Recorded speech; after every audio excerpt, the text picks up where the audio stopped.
Et on va enchaîner avec justement, le plus long heel turn qui a jamais eu lieu. Parce que je vais vous faire une chronique un peu nostalgie, un peu rivalité. Et cette semaine, je vais parler de la carrière d'un futur Hall of Famer. Une carrière qui a débuté par un personnage, une gimmick de gentil, une des plus longues, hein, parce que Cena est probablement celui qui a eu le plus longtemps, gimmick de gentil, qu'on parle de l'ère moderne un peu, qui a vraiment jamais tourné heel. Ouais. Mais il y en a un qui est pas loin de lui, avec 19 ans à son actif avant qu'il fasse un real turn. Est-ce que il a commencé au début des années 2000. Moi Ouais, je pense vas-y. que c'est qui? Qui? Randy Orton? Non, pas Randy Orton. Ben, Un moi, gentil. je vais être, gentil je vais pendant être honnête, beaucoup d'années. Je vais être honnête, on s'en est parlé au début, fait que Ben oui, toi tu peux pas le savoir, toi tu le sais. Moi, je le sais. Attends, Ben je vais vous le donner. répète ta question. Ah, ok, go, vas-y. Je parle de Dominic Mysterio, Ah, mon esti. qui est un gentil depuis 2003. Et je vais vous parler de la carrière de Hall of Famer de Dominic Mysterio. Alors, ça va être partie 1, hein, parce qu'on pourra pas faire toute la grande carrière qui est encore en train de s'écrire sous nos yeux. Fait que ça commence quand? Ça commence le 5 juin 2003. Première apparition de Dominic Mysterio à la WWE. Il était un tout petit garçon. Il était tout petit. Il avait, je pense, moins de 5 ans. Il était tout petit, tout jeune. Il était content avec sa maman, sa petite sœur, de voir son papa, Rey Mysterio, gagner sa ceinture Cruiserweight contre Matt Hardy. Fait que c'est comme ça qu'on a intégré Dominic Mysterio à la WWE. Un jeune enfant. Par la suite, dans les 2 prochaines années qui ont suivi, peut-être qu'on dit écrire une histoire à long terme, c'est une des histoires les plus longues écrites à long terme. C'est du storytelling qui est long. C'est beaucoup de storytelling, mais c'est pas du storytelling fait. Probablement qu'au départ c'était un peu pitché comme ça, mais pour vrai, à un moment, quelques temps avant 2005, il a commencé à apparaître un peu plus souvent aux abords du ring avec sa maman, des matchs de Rey Mysterio. Et ça, c'est une manière très intelligente de la part de la WWE de commencer à nous installer ce personnage-là qui est Dominic Mysterio.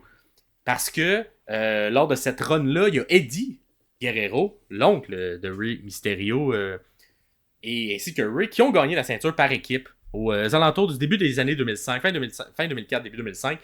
Gagnent la ceinture par équipe, ils sont 2 gentils. Là, on est vers la fin de la carrière d'Eddie. Donc, tout le Latino Heat, tout ça, le côté, je suis un méchant, ben, j'agis méchant, mais les gens m'aiment, de tout ça. Fait qu'on a commencé, il était rendu gentil, puis il a tout le temps pas mal aussi été gentil à travers sa carrière. Ouais. Fait qu'il décide de former une équipe, remporte les ceintures par équipe, et les semaines passent, les semaines se suivent, se ressemblent, et rendu à WrestleMania, il y a comme un match amical. C'est comme une joute amicale entre les deux, entre Rey Mysterio et Eddie Guerrero, qui disent hey, on est 2 amis, on est 2 bons lutteurs dans le ring. C'est une amitié qui a commencé à leur début, les deux, un peu comme Kevin Owens et Sami Zayn. Là, quand ils ont commencé dans la Lucha Libre, ils ont commencé ensemble, ils ont été à la WCW ensemble, ils ont monté à la WWE ensemble. Et là, en 2005, on les ceintures par équipe, ensemble, décident de faire un petit match amical à WrestleMania. Un petit match très technique, pas le plus mémorable de tout. C'est pas le match qu'ils ont fait à Halloween Havoc là, qui a passé. Non, Halloween Havoc, c'est ça. Ça, c'est le meilleur match qu'ils ont eu les deux. Puis même dans cette rivalité-là que je vous parle aujourd'hui, c'est pas les meilleurs matchs de lutte, mais c'est la meilleure, selon moi, la meilleure histoire rivalité qui a été racontée. Avec un des meilleurs personnages qui est Dominic Mysterio. Exactement. Et si vous avez suivi dans cette époque-là, vous savez ça s'en va vers où. Oui. Et là, un peu après WrestleMania, après leur match un peu amical, il y a quand même des tensions qui ont été installées entre Rey et Eddie. Et Eddie tourne contre Rey en bonne et due forme, devient un méchant, mais c'est difficile de le rendre méchant parce qu'il est tellement apprécié du public. Fait que comment tu fais pour rendre un Eddie Guerrero super over, méchant?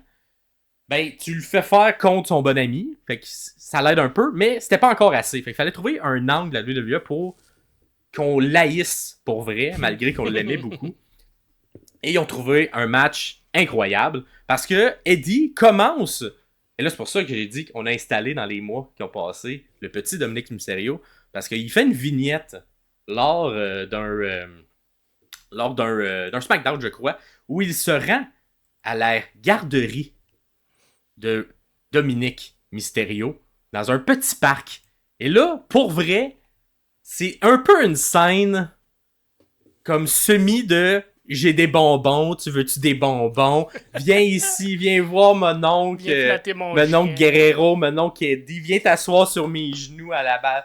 Et c'est vraiment là un deuxième degré un peu malaisant, mais là que tu fais, ok, on va l'haïr parce que là, il va un peu s'attaquer à la vraie vie. Et là, on le sait que Dominic, c'est le vrai fils de Ray parce qu'on l'a vu dans les derniers mois, les dernières années, venir aux abords du ring. Fait que là, tout ça est vrai. Et on met également de l'avant que c'est l'oncle de Dominic. Fait que tout ça est mis. Et là, t'as comme vraiment des petits bijoux de jeu d'acteurs. Mais des deux côtés, le jeune Dominic Mysterio, puis c'est pas que je dis le Hall of Fame career, parce que à son départ, peut-être que vous pensez qu'il a commencé en 2019, là, 2020, mais non, il a commencé en 2005 et il avait un jeu d'acteur impeccable comme un enfant, là. Un des meilleurs enfants que j'ai vu à la WWE. Et mixer ça avec le talent de méchant d'Eddie Guerrero, c'était excellent parce qu'il y avait une belle naïveté dans le jeu de Dominic à cette époque-là, les faces qu'il faisait.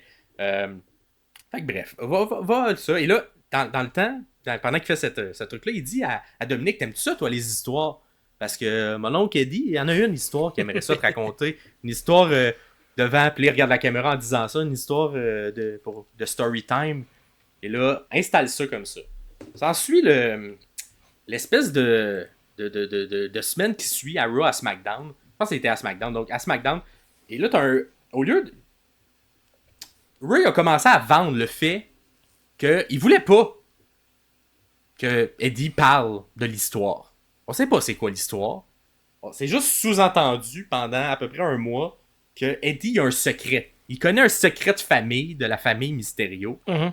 Et Ray, il veut pas qu'il le dise, puis il veut surtout pas qu'il en parle à Dominic.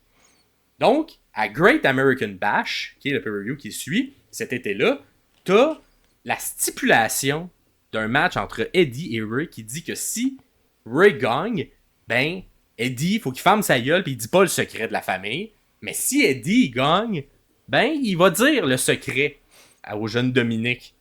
Le secret familial. Fait que ça, je dis, un peu installé à long terme. Fait que là, on sait juste qu'il y a un secret. On sait pas rien. On sait pas ça en a le vers où. C'est de la lutte aussi. Fait que t'es comme, ça va vers quoi? Je sais pas. Le match à Great American Bash, match correct, somme toute, remporté par un Rey Mysterio. Oh. Et moi, ce que j'ai aimé de ce match-là, c'est que ringside, on amène Dominic Mysterio, mais tu sais, il est pas juste genre sur le côté du ring, dans la foule. Il est vraiment, on l'amène, on l'assoit sur une chaise à côté du ring, devant la table des commentateurs, pour qu'il regarde le match. Parce que si Eddie gagne, après le match, Eddie va lui dire le secret. C'est ça la stipulation. Exactement. Et pendant ce match-là, les faces du jeune Dominic Mysterio, que je pense... Si vous écoutez à l'époque, vous avez tous tombé en amour avec ce jeune-là. Il était tellement naïf, simple, pur. Et ce qu'il faisait comme face, il catchait qu'est-ce qui se passait dans l'aréna. Il catchait le personnage qu'il avait, puis il le jouait à merveille. Wow. Fait que là, bonne nouvelle. Ray gagne son match, il n'y a pas de secret. Il repart avec Dominic, tout est content. Là, la semaine suivante, on a Eddie qui arrive au micro. Et que là, Ray est là, avec sa famille, encore content dans le ring. Et là, Eddie arrive et il fait non, j'ai dit que la stipulation, c'était que je le dise pas le secret, mais j'ai menti! Parce que c'était ça, le personnage d'Eddie.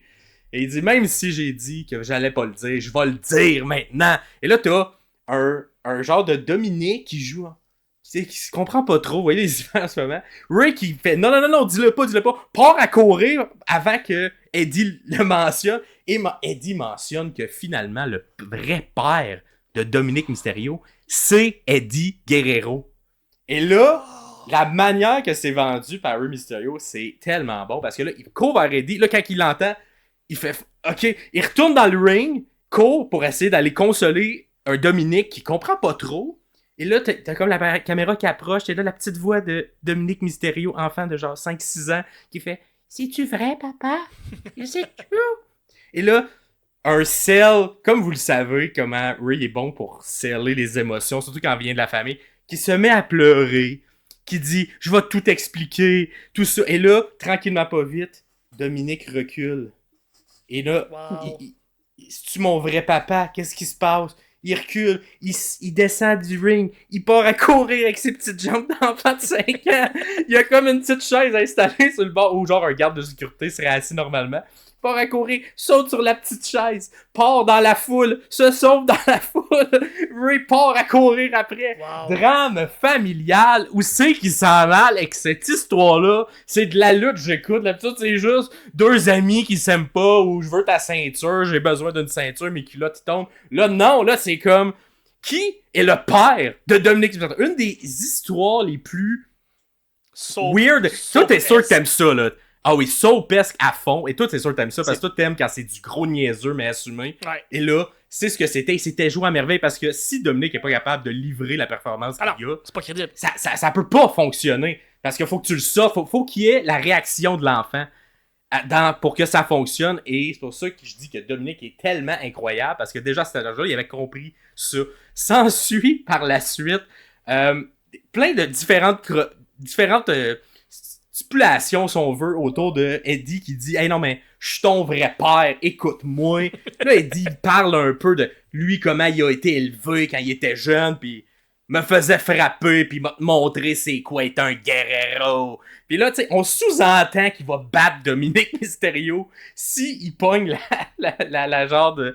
la garde. Fait que là t'as une raison d'haïr, de détester Eddie Guerrero, que les gens adoraient quelques mois auparavant, puis là, c'est un heel turn clair. Un heel turn que, tu sais, intense, mais moi, je le comprends quand même, on veut qu'il soit détesté, puis c'est la seule manière qu'on trouve pour raconter une histoire pour qu'on le déteste à nouveau et amener un personnage de méchant. À quel point t'es aimé comme personnage, puis à quel point les gens te trouvent bon pour dire, OK, mais la seule façon de le tourner heel, parce qu'on a vraiment besoin d'un heel comme lui en ce moment, c'est un adultère, puis c'est le père de l'enfant de l'autre qu'on voit depuis 1 an dans notre télé. Comme, c'est gros, là, c'est gros. Là. Mais attends, tu dis un adultère, mais bon. Ce n'est pas ça, parce que c'est expliqué dans les semaines qui suivent. Ouais, parce que là... C'est ce qu'on pense au début. Là. C'est ce qu'on croit, exactement. C'est la hit qu'on est en train de créer, là, d'aller et chercher. là, c'est ça, semaine après semaine. On est au début d'Internet, fait que tu sais, on savait pas trop, ils s'en allent vers où, comment ils vont raconter ça, qu'est-ce qu'ils font. Et là, de la manière que Ray le vend, c'est que Ray, il le vend, là, c'est pas mon fils, c'est vraiment le fils d'Eddie. Et là, tu comprends pas, c'est quoi, c'est-tu vrai?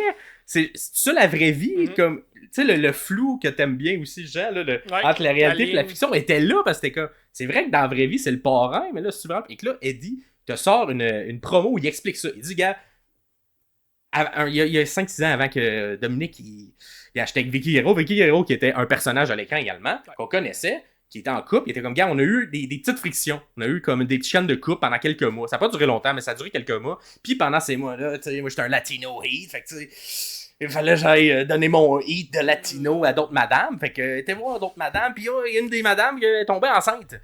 Et fait que là, on était comme, OK, ben, qu'est-ce qu'on fait? Puis là, après, moi puis Vicky, ben, on est revenus ensemble. Puis là, tu sais, l'enfant, j'avais pas trop quoi faire, la madame, elle voulait. Fait que j'avais comme un enfant que je voulais pas. Fait que, puis pendant le même moment, ben, Ray et sa femme, qu'on voyait aussi à l'écran, qui était plus, qui avait un personnage, mais qui était plus ringside souvent, justement, avec les enfants, tout ça. Eux, ils essayaient d'avoir un enfant. Et ça, c'est ce qui est expliqué. Ils essayaient d'avoir un enfant. Ça faisait plusieurs années qu'ils essayaient, mais comme quelques couples, ça arrive, ça fonctionne pas. Donc, bon, comment qu'on fait? Oui, il y a le lien de sang, mais c'est pas juste ça. Fait que j'ai proposé à mon bon ami, Rey Mysterio, qui essayait d'avoir un enfant, qui était pas capable d'en avoir. Est-ce que tu vas adopter mon fils que j'ai eu dans une autre relation extra-conjugale? Et c'est comme ça que ça n'a jamais, tu sais, il n'y a pas de papiers qui ont été signés, rien, mais on a comme juste donné le bébé, puis, tiens, prenez-le. Un peu comme ça se faisait, tu sais, il y a longtemps, là, tu sais, il y a eu plein d'histoires là, de ça au Québec. De genre, ou sûrement partout dans le monde, tu sais, des enfants illégitimes, pis bon, on donne ça à ma tante, on donne ça à là. Fait que là, c'est ça. Fait que là, il devient parrain, tout ça. Fait que là, t'es comme, OK, fait que c'est peut-être vrai, tout ce qui se passe. Puis Dominic, il ressemblait un peu à Eddie aussi. Fait que ça permettait de justifier toute l'histoire autour de ça. Là, s'ensuit la protection de la jeunesse, mon gars, là, en troisième personnage qui rentre dans cette histoire-là. Incroyable. Parce que là, elle fait... Fait que là, si vous êtes au Québec, c'est la DPJ, sûrement en France, vous avez d'autres noms, mais la protection de l'enfance embarque dans la rivalité. Fait il y a un personnage qui vient incarner la protection de l'enfance, qui est comme une genre d'avocat, travailleuse sociale, qui est comme là, ça n'a pas de bon sens, là, il n'avait pas signé de papier, lui c'est son vrai père, on a fait des tests, effectivement, c'est son vrai père. Mais là, Ray, tu l'as élevé, tout ça. Et là, t'as un Dominic qui joue tellement bien à travers tout ça. Parce qu'il est vraiment pris dans le milieu. Mais avec les semaines, il est comme... au début, il s'est sauvé quand il y a eu la nouvelle. Mais là, les semaines avancent. Puis il est comme, non, mais mon vrai père, c'est Ray. C'est lui qui m'a élevé. C'est mon papa depuis toujours. Et là, un angle, man, que j'aurais jamais pensé qu'on aborde ce genre de sujet-là. Mais adopter un enfant. Qui est ton père? C'est ton père biologique ou c'est la personne qui t'a adopté? Et là, t'as un nouvel angle que j'ai jamais vu avant ça, que j'ai jamais revu non plus dans la lutte avant ça, une histoire qui est racontée de est-ce que c'est ton vrai père quand t'as un enfant adoptif, c'est plus ton vrai papa avec le sang ou c'est la personne qui t'a élevé tout le long? Et c'est ce dilemme-là qu'on nous montre à l'écran à travers des matchs de lutte, man. Incroyable. Et une histoire là que moi je trouve ça a très bien vieilli, là, ça se réécoute bien tout ce feud là, même si t'es comme ça a pas de style de bon sens. Oui, ça a vraiment plein de bon sens. Et là, ce qu'il n'y a pas de style de bon sens, c'est que la protection de la jeunesse décide que bon ben pour régler ça, c'est pas trop, on va pas aller devant un juge, on est à la lutte de 2 lutteurs. Ben la garde de l'enfant, on le met dans une mallette au-dessus du ring, puis la personne qui remporte ce match à échelle là remporte la garde de Dominic Mysterio. Et là, t'as la scène où la personne qui la prend Dominic, quitte avec Dominic. Et là, t'as comme la mère, t'as Ray qui pleure, t'as genre Eddie qui est comme, m'a gagné ce match-là, va te montrer c'est quoi un vrai guerrero en insinuant que tu vas manger des petites claques si je te gagne. Les deux parents qui pleurent, Dominic qui quitte avec la madame de la DPJ, de la protection de la femme. Incroyable. Qui se retourne au bout de la rampe, qui fait un petit babère tellement cute à ses parents, puis qui quitte, mais qui joue tellement parfaitement tout le long. Tu sais, il était pas capable de pleurer sur demande, là, parce que là, un moment donné, là, c'est pas un... mais les émotions qu'il nous donnait, c'était tellement bon. Et là... Et après ça, ils osent dire que la lutte, c'est fake. Comment tu peux faker ça? C'est une histoire de même. Ça, là. C'était du génie, là. Et là, t'as le match de SummerSlam 2005, qui est pas, encore une fois, le meilleur match qu'on a eu en Teddy et Ray, mais que l'histoire et l'impact émotionnel que t'as de ce match-là, c'est tellement bon. Encore une fois, là, ce coup-là, on met quand même, vu que techniquement, Dominic, dans les semaines qui suivent, il est dans une famille d'accueil, puis tout ça, là, tu sais. Puis lui, il veut vraiment revenir avec Ray, parce que c'est son papa qui l'a adopté, puis c'est son vrai papa. Puis il l'aime pas, il fait peur, Eddie, mon oncle Eddie, puis il veut pas aller avec lui. Et là, il est aux abords du ring, mais dans la foule, avec la personne de la DPJ. Et là, t'as Ray qui arrive, et là, t'as la mallette avec le contrat de la garde de Ray qui est au-dessus du ring. Et là, Ray va voir Dominic, il fait son classique, là, sa tête sur la tête, puis il est comme, je vais gagner ce match-là pour toi, puis blablabla. Puis le Dominic est comme, yeah, tu sais, il est full content. Il prend pour son papa, il prend pour Ray, tu sais, parce que c'est lui, il a décidé que c'était lui son papa, mais la vie, c'est pas comme ça que ça fonctionne. Ça allait peut-être être Eddie. Eddie y arrive, essaie de comme avoir comme des liens d'amitié. Genre, Dominic il se tient loin, il est comme non, je veux pas trop. Il donne la poignée de main, tu sais, comme un gros trou de cul, là. Il donne la poignée de main à madame de la protection de la jeunesse, essaie de faire genre, check comment je suis une bonne personne. Le match commence, match d'échelle. C'est un match d'échelle où il y a quelques botches, là. Il y a entre autres un botch où une échelle tombe pendant que Ray est dessus. Il tombe mal, tombe sur l'échelle. Il y a quelques petits botches dans ce match-là. C'est pas le match le plus parfait. Il y a aussi un des plus gros botches sonores qu'on entend. Parce qu'à un moment donné, Vicky Guerrero est supposée venir intervenir pour causer une distraction et elle n'arrive pas.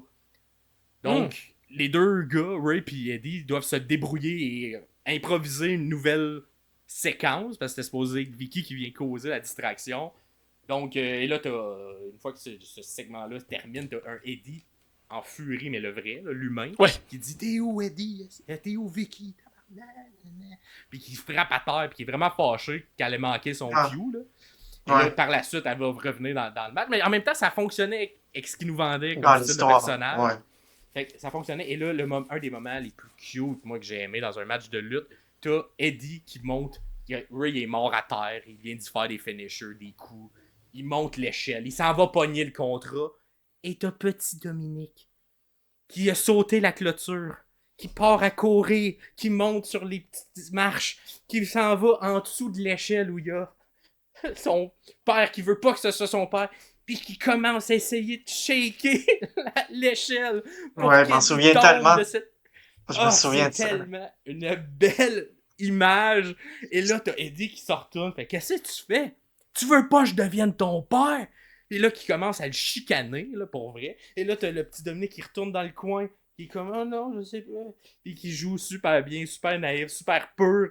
Et là, juste avant, Eddie, il lève la main, comme s'il allait frapper Dominique, ce qui était comme un peu installé depuis le début. Et au même moment, en arrière, t'as Ricky, se relève, et tu toucheras pas à mon enfant, beat down, tout ça. Le match se continue, Dominique il part, là, Vicky finalement revient faire son spot qu'elle avait manqué plus tôt, parce qu'elle décide que hey, c'est pas son enfant, là, tu sais, Dominique, puis hey, il est tellement plus heureux de l'autre côté, fait qu'elle prend le côté de Rey Mysterio, turn son vœu contre son mari, parce qu'elle est comme, gars, laisse-y l'enfant, là, tu sais, c'est eux autres qui l'ont élevé, cause la perte du match d'Eddie, Ray gagne, la famille se retrouve, une espèce de comme, tu sais, genre, l'enjeu est bien plus important qu'une ceinture, là.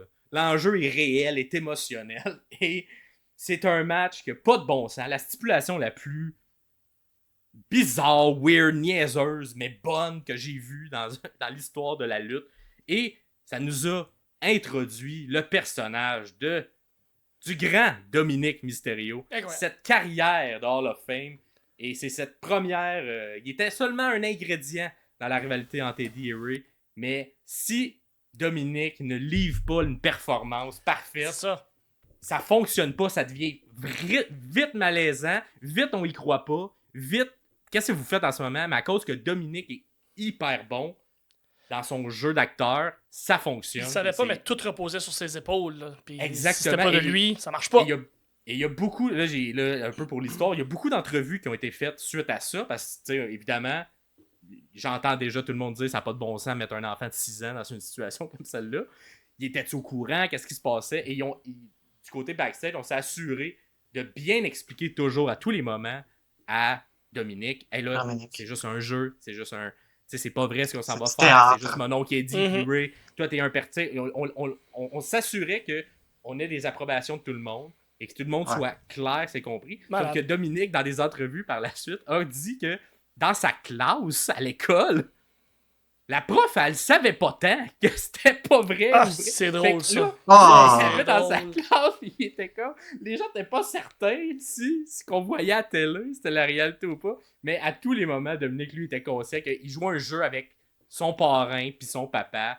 Puis à aucun moment, il doutait que c'était pas vrai, son vrai père. On lui a tout expliqué, l'histoire de quand tu ça pour pas justement avoir des effets long terme sur tout ça. Mais il trouvait ça drôle parce que tout le monde dans sa classe, tu sais, les gens qui étaient pas dans un cercle rapproché, étaient pas au courant. Et lui gardait le kayfabe. C'est ce qu'il racontait. Moi, j'étais comme, ben là, je sais pas, c'est peut-être mon père. Wow, le petit commençait à garder le kayfabe à 5-6 ans. C'est drôle. C'est-tu vraiment mon père ou pas? Fait qu'un génie de la lutte, il va être au Hall of Fame un jour, je vous le garantis. Dominique Mysterio. D'ailleurs, cette histoire-là, d'ailleurs, vend encore des t-shirts qui disent I'm your papi. Parce que c'est la phrase qu'Eddie a créée. À long terme, là, c'est encore ramené aujourd'hui le petit lien de. C'est pour ça que. La coupe de cheveux. La coupe de cheveux, quand il a tourné contre son père, c'était vraiment son père ou juste son père adoptif? J'ai hâte il y a tellement des jokes. De l'avant. Mais on a l'opportunité présentement de refaire exactement la même histoire. Comme lutteur, on voit beaucoup présentement sa femme aux abords, on voit son fils backstage et qui a un très très bon ami. Et Kevin et Sami? Voilà. On pourrait refaire exactement la même histoire, mais version 2024 avec 2 autres lutteurs. Je pense pas qu'on se rende jusque-là, mais on aurait l'opportunité de refaire un peu cette histoire. Mais pour vrai, le parallèle que tu fais, c'est super intéressant parce qu'effectivement, en ce moment, c'est comme construit comme si on pourrait se diriger vers ça. Parce que avant qu'on pull the trigger sur l'histoire entre Eddie et Ray, on était au même moment. Là. La femme était aux abords, les enfants étaient là. Il n'y avait rien d'autre. Là. C'était juste des personnages secondaires pour rehausser le rôle de babyface de Ray, puis là, dans ce cas-ci, de Sami. Et là, du jour au lendemain, non, on l'intègre à l'intérieur d'une histoire. Mais, comme je dis, c'est pas n'importe quel enfant qui peut... Tu sais, mettons, l'enfant de Sami, là, quand on l'a vu backstage, après son match, il était moins là, il était moins focus. Il y a comme 2,5, là, comme c'est pas... Exact. Il était pas très cause, Non. il était juste, yeah, je joue, puis je avec papa, puis on va C'est rester backstage. C'est ça. Alors que Dominique, il avait vraiment une conscience que c'est D'ailleurs, juste c'est c'est un personnage. Si tu retournes à SummerSlam 2005, l'écran qui dit prochain match, Ray contre Eddie, cette image-là est incroyable. T'as une échelle au milieu, Ray, Eddie, t'as une Photoshop de Dominic tout petit dans le coin qui pleure, quasiment, for the ladder match, for the custody of Dominic. Custody. Genre, tout ça, ça fait aucun... Ce screenshot-là est incroyable. Ah, mais c'est Ouais. du niaiseux drôle, mais en tout cas, Mm. c'est bon. Puis ça a raconté une histoire que comment tu veux raconter ça, tu sais, mettons, sors de la lutte, là, l'aspect de la lutte. C'est quand même touché de raconter une bonne histoire sur père adoptif, tout ça. Et on a C'est réussi à le tellement faire dans drôle. la lutte, là, tu sais. Fait qu'à quel C'est point cool. les Ouais. gars sont bons, puis l'enfant était Ouais. bon d'embarquer puis de bien jouer, tout ça. Fait que non, Mais moi, ouais. c'est une de mes rivalités préférées. Puis c'est pour ça que quand Dominique Mais- arrive en 2019, tous les gens qui suivent depuis longtemps font oh, c'est le petit Oui. gars. Puis tu sais, Ouais. beaucoup ont jugé le run très babyface que Dominique avait à son arrivée. Mais quand tu comprends, il part d'où en 2003, t'es comme, tu peux pas le rentrer autrement Non. que comme ça. On l'adore. C'était l'enfant de- Enfant. Mhm. Puis c'est un petit enfant ange parfait, super pur. Fait que tu pouvais pas le rentrer comme lutteur adulte. C'est que tu ça. sois heel tout d'un coup. Qui Fallait qu'il y ait finalement- la transition qui arrive. Qui tu sais. finalement retient beaucoup plus de son parrain que de son père, tu sais, ou de son vrai père Ouais. de sang que de En son tout cas. père adoptif. Moi, j'ai un kayfabe tout le temps. Puis, ça, t'es forcé d'admettre que ils ont eu raison sur le long terme, ce qu'ils nous ont raconté Ben au oui. début, puis ce qu'ils nous ont représenté il y a 4 ans avec l'arrivée de Dom. Ça marche. C'est un des personnages qu'on aime le plus détester. Puis, ben, il y a quelqu'un quelque part qui a bien fait sa job. Ça, c'est certain. Ben, moi, tu sais, je pense que ça vient du génie créatif d'Eddie puis de Ray. Parce que si ces deux-là sont. Ça peut pas être une idée qui vient d'externe des deux. Faut que ça soit. Ouais. Hey, on le C'était-tu- fait dessus. On le fait dessus. C'était-tu- Genre. Ouais, c'était-tu à l'époque où Paul Heyman écrivait pour SmackDown ou c'était après Ouais, ça? Paul Parce que ça, Heyman c'est l'histoire de était, SmackDown. Paul Heyman était l'écrivain. Mm. C'est lui qui est. Puis moi, qui a j'avais pas bien le, booké, j'avais, là. j'avais pas le poste de SmackDown, j'avais juste TSN, je voyais juste Raw à l'époque. Puis je les suivais juste à travers les pay-per-views, ces histoires-là. Puis je me rappelle, j'arrive à SummerSlam, je suis what the fuck, qu'est-ce qui se passe entre ces deux? Je veux voir le package parce que j'ai pas tout vu. Puis là, toi, tu me racontes tout, là. Fait que là, je fais, il faut que je revoie les Faut histoires. retourner. J'ai envie de faut me retourner. Hey, cette tu histoire-là. réécouteras parce que j'ai mis Ça les a pas de images au sens. fur et à mesure. Tout ça. Je voyais à travers des recaps. C'est pas la lutte qui était marquante. Ah,